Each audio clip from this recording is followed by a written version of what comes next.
मुअज़्ज़ज़ सामीन, अस्सलाम वालेकुम वरहमतुल्लाहि वबरकातुहू। उम्मीद है आप तमाम दोस्त खैरियत से होंगे और अपने घरों में खुशरूम होंगे। आज का हमारा जो मौजू है वो बूढ़े को जवान करने के हवाले से है।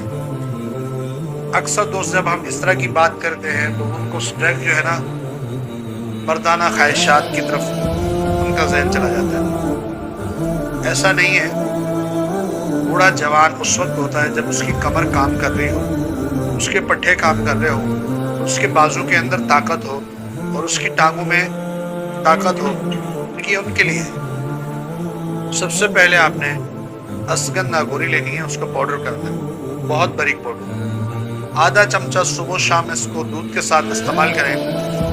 ज़्यादा अरसा इस्तेमाल करने से अगर आपकी कमर में दर्द है और आपके पट्टों के अंदर दर्द है तो ये बिल्कुल ख़त्म होगा। अगर आपके टांगों के अंदर बेजान है, उसके अंदर जान नहीं है, तो इंशाल्लाह जान वापस होगी। इस्तेमाल करके आजमा कर देखें, इंशाल्लाह दुआओं में याद रखेंगे। जज़ाकल्लाह।